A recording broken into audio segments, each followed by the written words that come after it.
네, 자, 전산 세무 2급 제108회 기출문제 풀이 이론 시험부터 같이 공부해 보겠습니다. 자, 우선 이론 시험 볼 때도 백데이터는 제가 이론 시험에 첨부 파일을 올려놓을 테니까 수험번호 1, 2, 1, 5개, 2번 여러분 이름, 설치 클릭해 주시고요.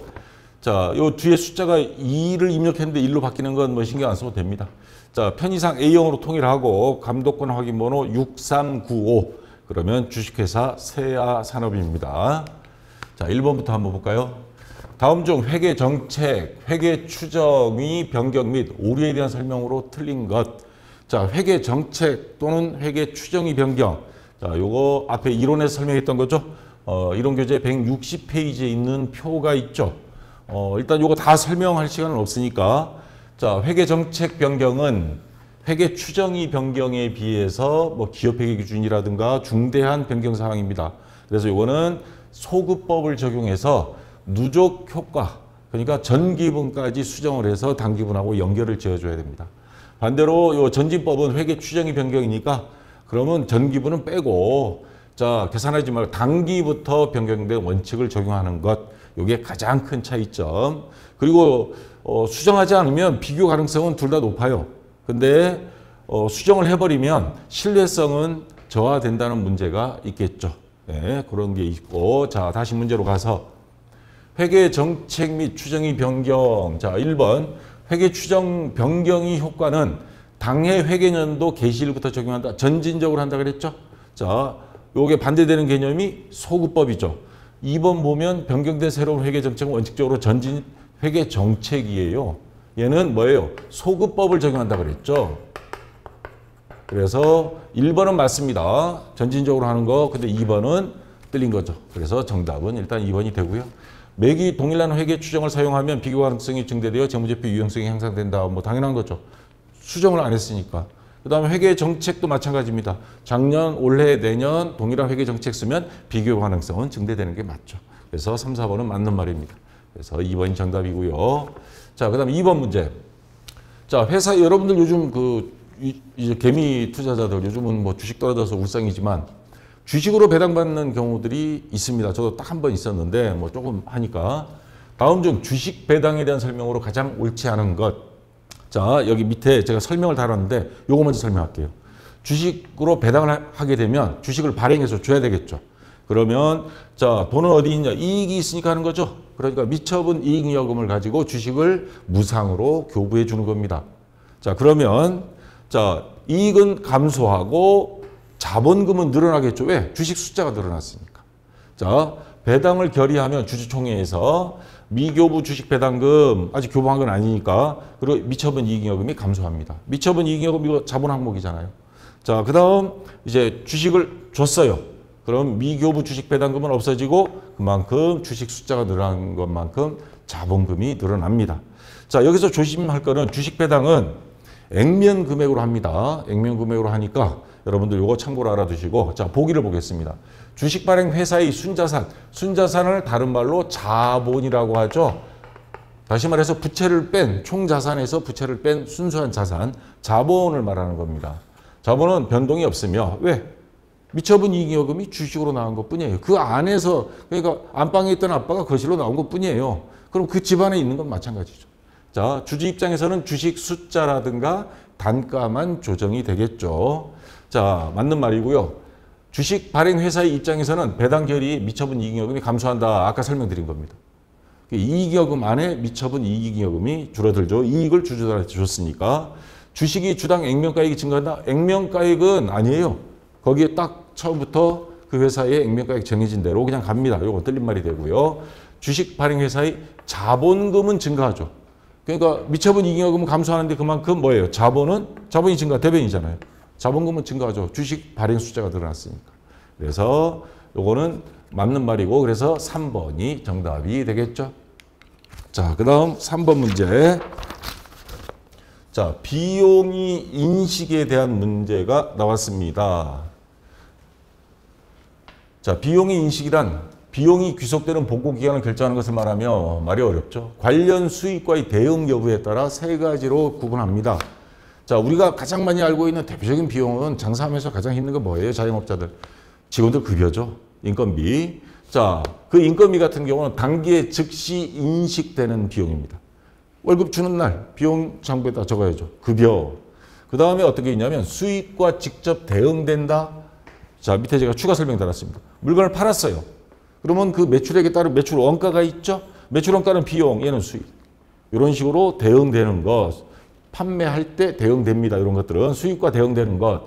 그 다음에 합리적인 기간 배분되는 비용이 있습니다. 감가상각비. 자산을 취득했어. 그럼 내용으로서 수명이 10년이야. 10년에 걸쳐서 기간 배분해서 감가상각비로 처리를 하죠. 자, 이런 게 기간 배분 비용이고, 그 다음에 즉시 비용으로 되는 거, 급여, 광고 선전비, 접대비, 이런 것들은 즉시 처리됩니다. 자, 다음 중 비용 인식의 성격이 나머지와 다른 하나, 배신자가 누구냐 이거죠. 감가상각비, 이거 기간별 비용 대응되는 거죠. 급여, 광고 선전비, 접대비, 얘는 뭐예요? 바로 즉시 인식되는 비용입니다. 그래서 얘하고는 같은 비용이지만 성격이 다르다. 그래서 1번이 정답이 되겠습니다. 자, 그 다음 4번 문제.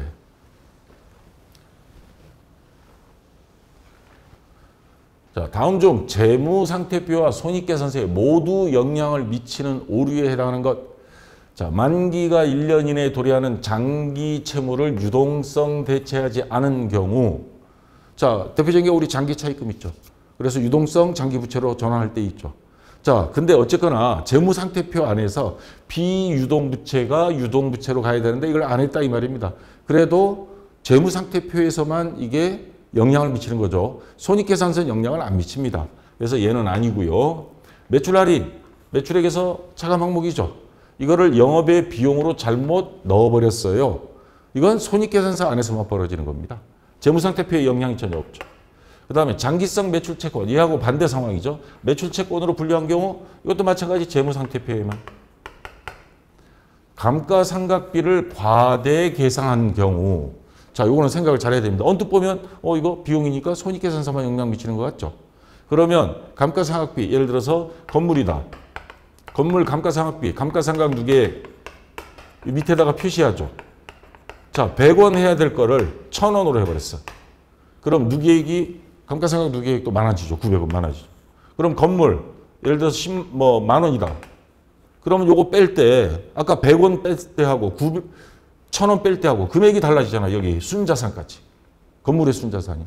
그래서 요 감가상각비를 과대 계상하면 손익계산서에도 비용이 과대.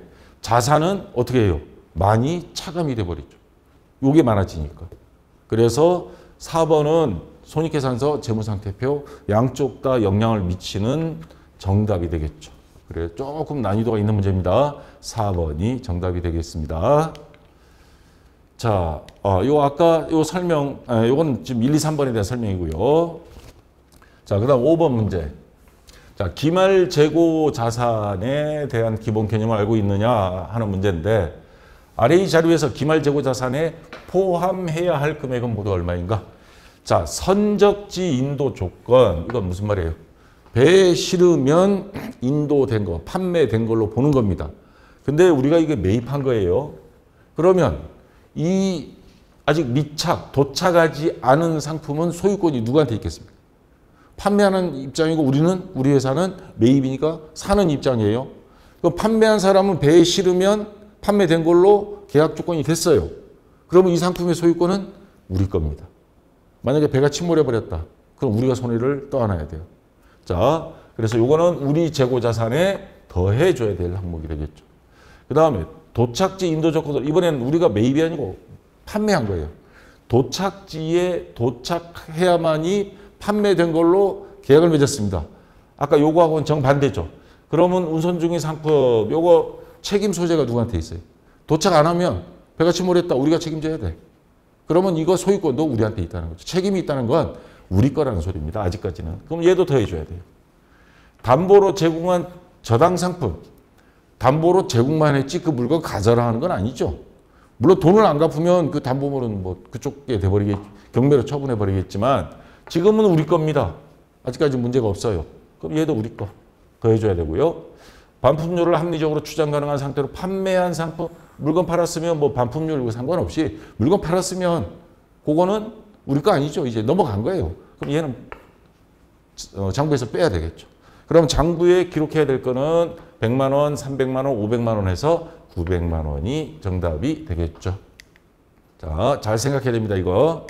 자, 그 다음 6번 문제.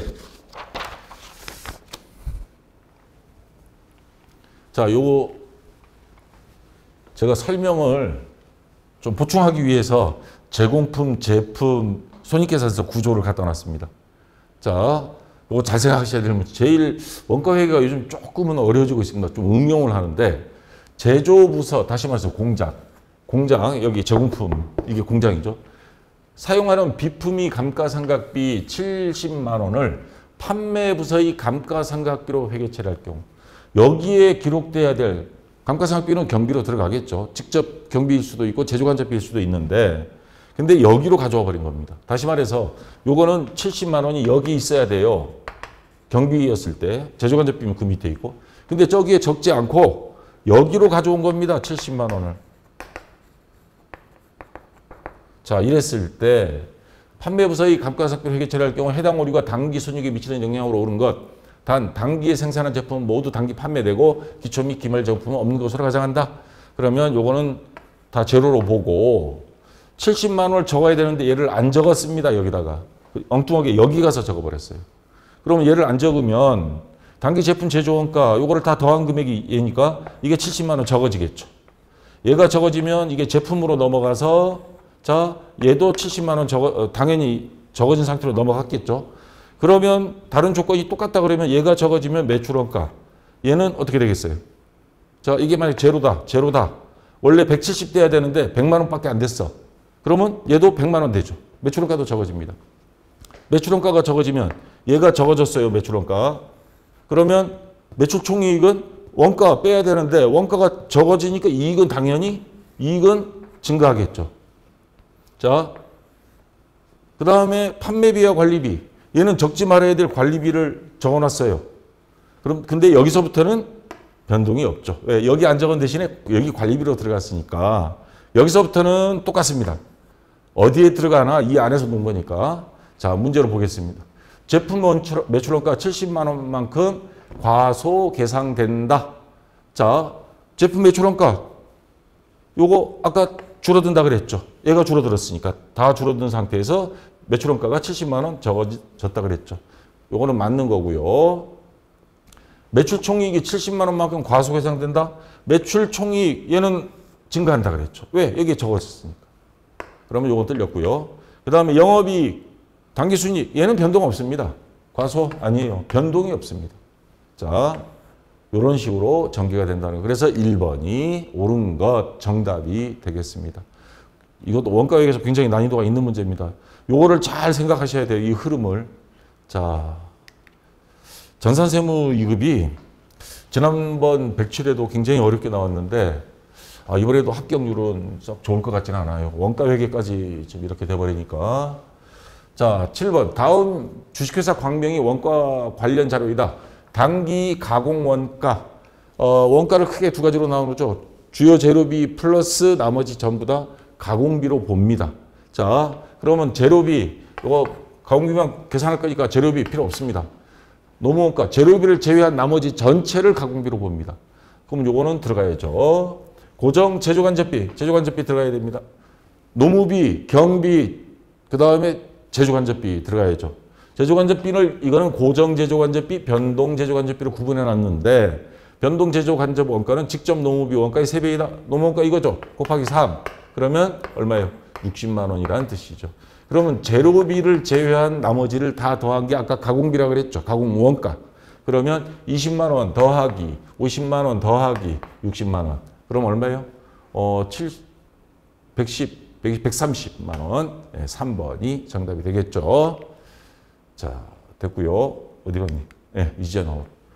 자, 그 다음 8번 문제. 자, 요거는 종종 나오는 문제입니다. 자, 다음 중 변동 원가에 대한 설명으로 옳지 않은 것. 8번? 아유, 이거 요거 잘못 표시했네. 여러분 문제 그거 보이시죠? 다음이 자료에서 설명하는 원가 행태의 예시로 옳은 것. 원가 행태. 원가 형태는 여러 가지가 있죠. 고정비, 변동비, 준변동비, 준고정비 이렇게 있습니다. 자, 근데 요 보기에 있는 거 조업도가 0이어라도 일정한 원가가 발생하고 자, 여기까지 끊고 조업도가 그 다음 증가할수록 원가도 비례적으로 증가한다. 요 그림 있죠? 여러분 교재에 보면 준변동비. 자, 여기 그래프 잘 보세요. 이게 조업도, 생산량. 이거는 금액이에요. 자, 조업도가 0이라도 여기까지는 발생을 해요. 그리고 이 상태로 일정하게 갑니다. 그러다가 어느 시점 가면 이게 탁 올라가요. 여러분 우리 여름 되면 이제 전기세, 할증료 무서워하죠. 할증료가 붙는 형태, 전기요금, 가스료, 수도요금. 자, 이게 뭐냐? 준변동 이렇게 이야기합니다. 자, 요런 거를 준변동비라 그럽니다. 그래서 믹스 코스트에서 혼합원가, 그래서 고정비와 변동비가 합쳐져 있는 것. 그래서 요거는 직접 재료비는 이거는 변동비죠. 사용한 만큼 쭉 계속 올라가는 거. 임차료 고정비고요. 자, 전기요금. 요게 뭐예요? 자, 준변동비에 해당이 됩니다. 그래서 4번이 정답이 되겠습니다. 옛날에는 시험 문제가 변동비, 뭐 고정비, 중고정비, 준변동비 이렇게 나오는데 이제 그 준변동비 중에서 하나를 예시를 이렇게 들어놨습니다. 자, 조금 더 깊게 공부해야 되는 문제죠. 자, 그 다음 9번 문제.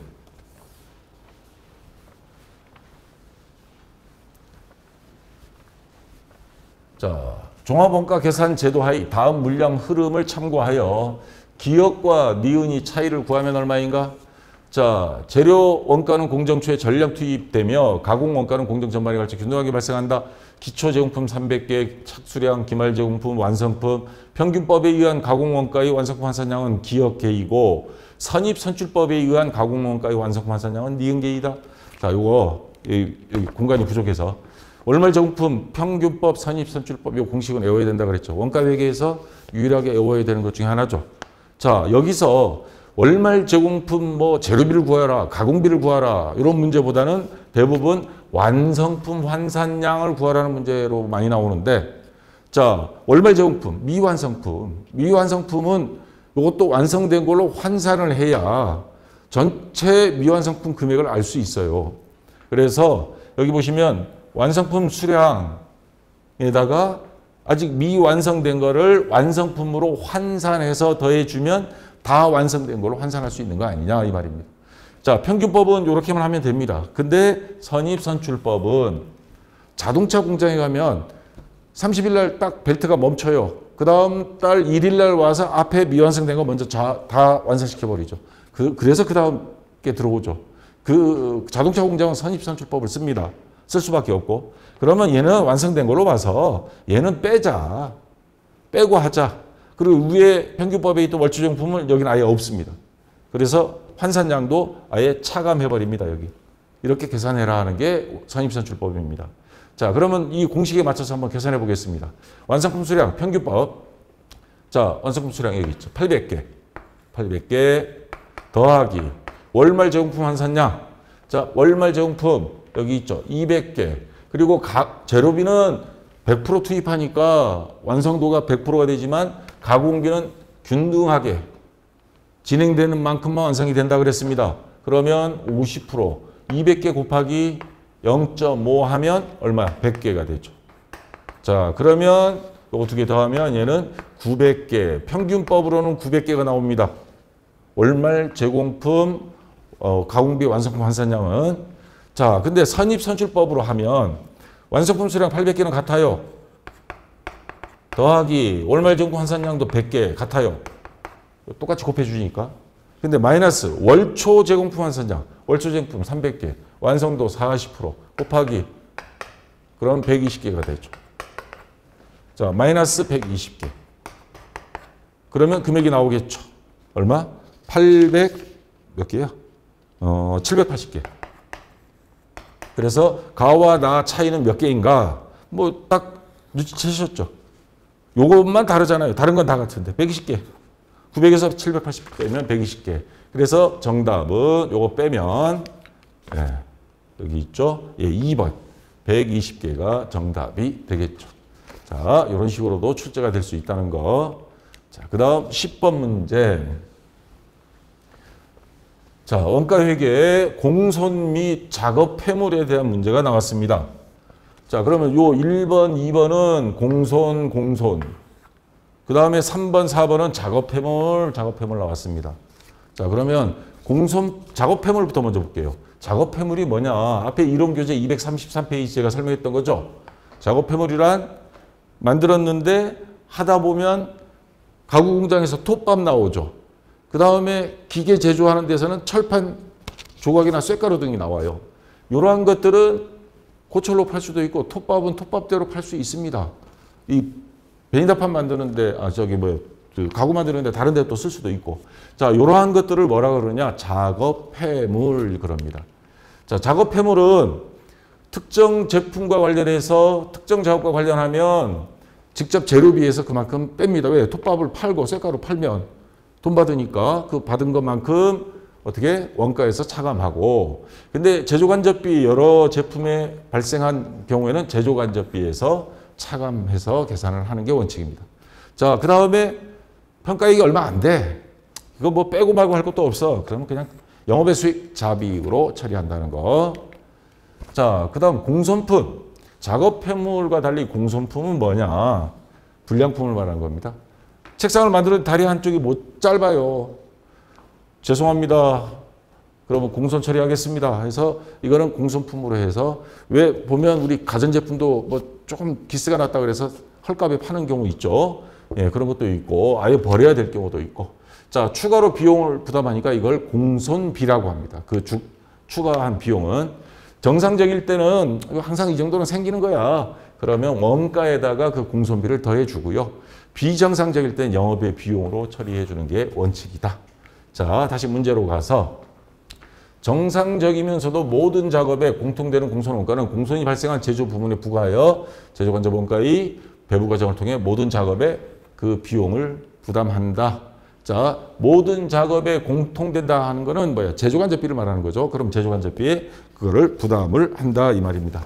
자, 두 번째 이건 맞는 말이고요. 정상 공소품이 제조원가가 8만 원이고 처분가치가 10,000원이라면 그러면 10,000원은 이건 팔아서 돈 받을 수 있잖아요. 그러면 7만 원만 공손 손실 처리하고 그 제공품 빼야 되겠죠.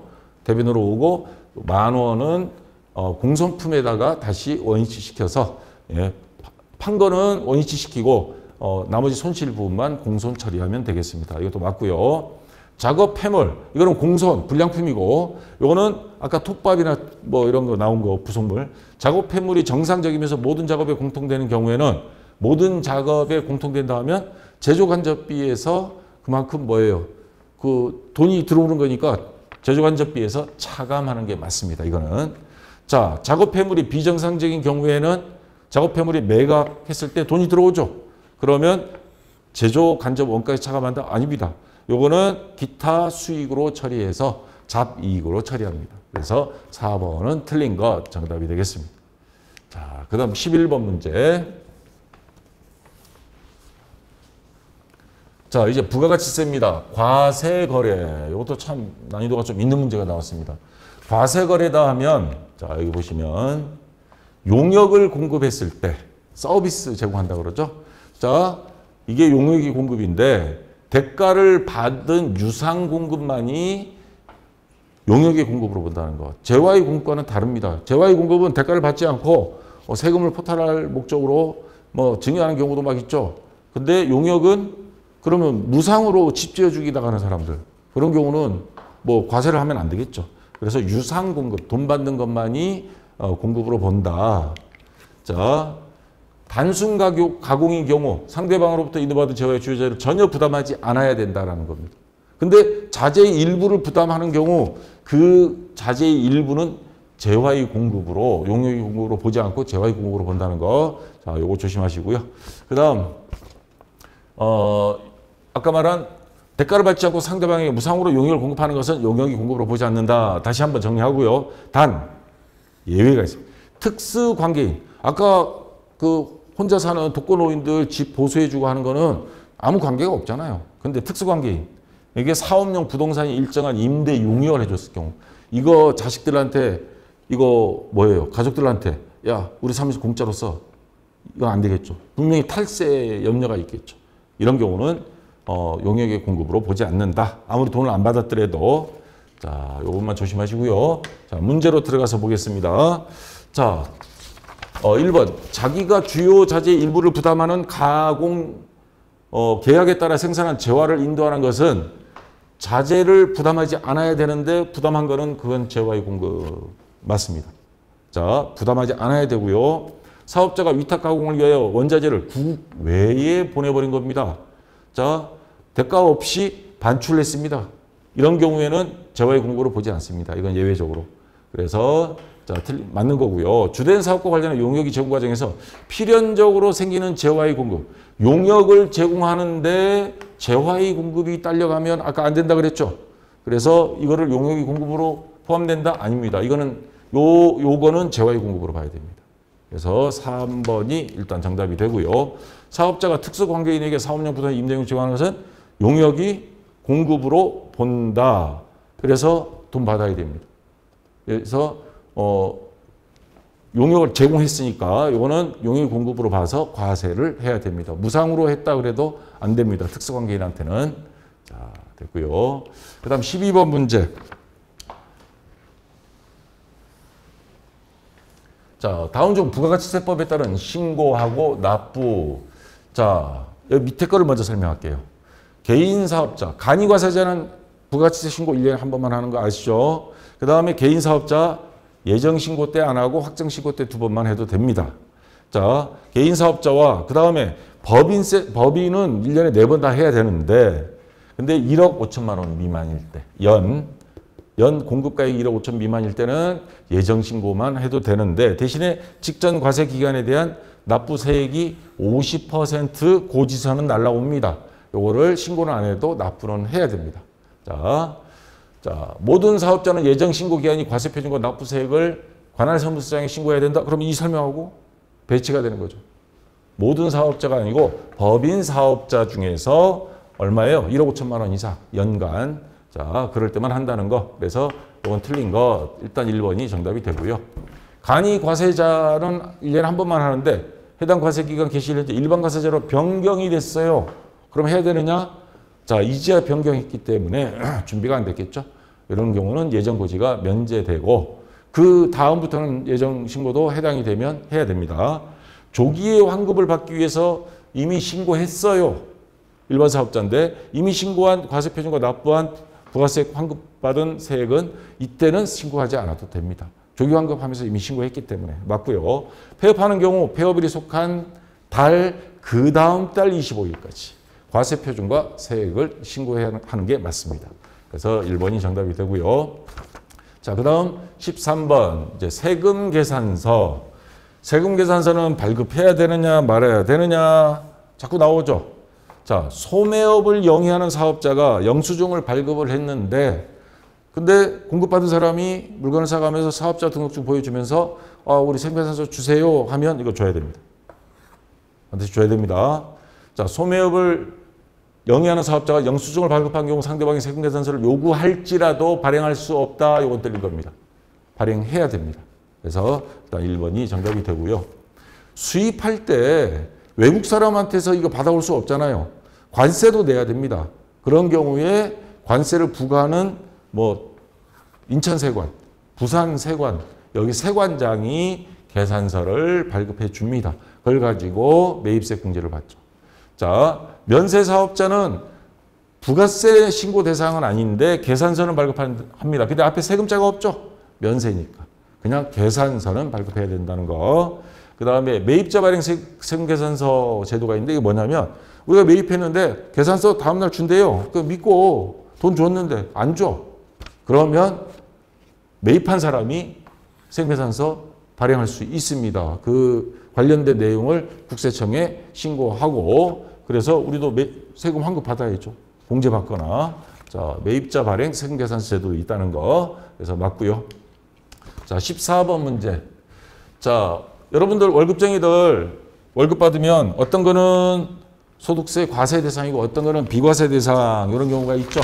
자, 근데 여기 문제 함정이 있으니까 조심해야 돼요. 자, 다음 중 소득세법상 비과세되는 근로소득이 아닌 것. 근로자가 출장 여비로 실제 소요된 비용을 별도로 지급받지 않으면서 출장비 안 줘요, 이 회사는. 근데 본인 소유의 차량을 직접 운전하면서 업무 수행에 이용한 경우 그러면 요거 월 20만 원. 자, 자가운전 보조금 받는 경우가 있습니다. 이 출판사들도 보면 영업사원들 영업을 다닐 때가 있죠. 그런 경우에 출장비를 별도 안 줬다. 그러면 자가운전 보조금은 받는다. 그러면 20만 원, 월 20만 원까지 비과세로 해서 소득세에서 신고해서 뺍니다. 맞는 말이고요. 자, 회사에서 현물 식사를 제공하는 대신에 별도로 근로자에게 지급하는 월 20만 원이 식대. 식사를 저도 이 문제를 언뜻 보면서 현물 식사를 제공하는 빨리 읽다 보니까 식사를 제공받았는데 식대를 또 받았다? 그거는 과세인데 자세히 읽어봤어요. 식사를 제공하지 않고라고 지가 시험 문제 항상 나오다 보니까 제공하지 않았다는 뜻입니다. 이거 제공하는 대신에가 있으니까 제공하지 않고 별도로 근로자에게 지급하는 월 20만 원, 월 10만 원이었다가 2023년 7월부터인가 변경이 됐죠. 이제 월 20만 원으로 상향 조정됐습니다. 요즘 하도 밥값이 오르니까. 자, 20만 원 요거는 식대 제공받지 않았으니까 당연히 비과세 맞습니다. 근로자가 6세 이하 자녀 보육, 만 6세 이하 자녀 보육 관련 급여로서 월 10만 원 이내 금액 요거 비과세입니다. 자, 근데 대주주인 출자 임원이 사택을 제공받음으로써 집세가 한 푼도 안 들어갔어. 요거는 과세입니다. 근데 직원한테 왜 한전, 사택 이런 거 있잖아요. 일반 직원들은 됩니다. 일반 직원은 되는데 대주주라든가 이런 사람들은 안 됩니다. 그래서 자, 4번이 근로소득이 비과세 근로소득 아닙니다. 정답이고요. 자, 마지막 15번 문제. 자, 소득세법상 다음 자료에 의한 소득세만 있는 거주자의 2023년 귀속 종합소득금액 여기에다가 이제 세율을 곱하는 거죠. 자, 몇 억씩 번다 그러면 거의 절반 세금 냅니다. 자, 근데 눈여겨봐야 될 게 여기 보니까 이게 마이너스 표시가 있어요. 이런 것들. 자, 여기 한번 보시겠습니다. 소득은 크게 우리나라 소득은 종합소득과 그 다음에 분류과세 이렇게 크게 나눕니다. 종합소득과 퇴직 양도소득. 요거는 특징이 뭐냐? 퇴직, 양도 평균적으로 봤을 때 한 번으로 끝나는 겁니다. 그래서 요거는 분류과세에서 원천징수하고 요걸로 끝냅니다. 종합소득 신고는 얘네들은 안 들어간다는 겁니다. 퇴직소득, 양도소득은. 그러니까 종합소득에 해당하는 건 이겁니다. 이 중에서 사업소득을 뺀 나머지는 분리과세랍니다. 그러니까 분류와 분리는 달라요. 예? 이 경우에는 금융소득 같은 경우는 연간 2천만 원 이하 분리과세 하는 게 좋습니다. 소득이 많을수록 그 세율이 높아지니까. 근데 어느 기준을 초과했다 2천만 원 넘었다 그러면 종합소득 과세 대상이 되고 사업소득은 무조건 종합소득입니다. 자, 다시 이쪽에 봐서 근데 종합소득 신고하는데 결손이 생겼다. 결손금 뭐냐면 적자가 생겼다는 거예요. 그러면 적자가 생긴 거는 그 다음 해부터 시작해서 15년간 소득세 신고할 때 올해는 적자인데 내년에는 이익이 났어. 그러면 요거를 탕감받을 수 있습니다. 자, 순서는 사업소득 제일 먼저 그 다음 근로소득 사근, 연, 기, 이, 배. 그래서 옛날에 요거 순서 시험 문제 몇 번 나오는데 최근 한 3년 동안 안 나왔어요. 안 나오고 결손금이란 적자 난 거 다음에 메꿔주는 거구나. 그거를 뺀다 이 말입니다. 자, 그 다음 여기서 눈여겨볼 거. 부동산 임대소득이 적자가 난다? 임대주인데 적자가 나? 뭐냐면 대대적인 수리를 하는 경우 있죠. 그러면 월세 받은 것보다 수리비가 많이 든 경우. 그럴 때 결손금이 생깁니다. 근데 이 결손금은 10년간 다음 해 2월에서 부동산 임대소득에 대해서만 공제할 수 있고 다른 소득에서는 공제 못 받습니다. 이거 참고로 알아두시고. 자, 다시 문제로 돌아와서 자, 아까 제가 설명한 내용 양도소득 금액은 퇴직소득, 양도소득은 쫙 줄거버리세요. 얘는 종합소득 과세 대상이 아니에요. 줄거버리고 그 다음 눈여겨볼 거. 사업소득 금액 중에 부동산 임대업 적자가 700만 원 있어요. 얘는 부동산 임대 소득이 있을 때 이익이 생겼을 때 거기에서만 공제받을 수 있죠. 그러니까 여기서는 공제받지 못합니다. 왜? 다 사업소득, 근로소득이에요. 자, 그러면 남는 거. 사업소득 2,500만 원, 또 이 사람은 도소매업도 하는데 음식점업도 또 해요. 근데 마이너스 1,000만 원입니다. 그러면 요거는 사업소득끼리니까 뺍니다. 마이너스 빼면 얼마? 1,500만 원 과세표준이 현재는. 거기다가 또 월급쟁이야. 이 사람은 도대체 몇 가지를 하는지 모르겠다. 자, 근로소득이 1,300만 원 있어요. 그러면 1,500에 얘를 더해줘야죠. 그러면 얼마야? 2,800만 원이 과세표준이 됩니다. 여기에다가 곱하기 세율을 곱해주면 종합소득세 이제 납부할 세액이 나오겠죠. 자, 여기서 구하는 종합소득 금액은 2번 2,800만 원이 정답이 되겠습니다. 자, 쉽지 않습니다. 예.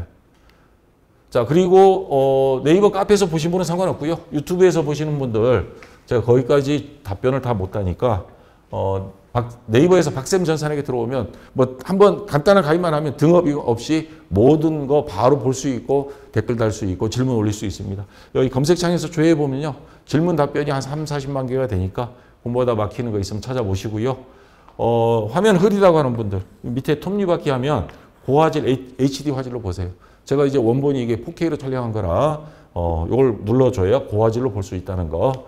자, 어려웠는데 제가 수고하셨고 쉬었다가 다음 시간에 실무시험 같이 공부해 보겠습니다. 수고했습니다.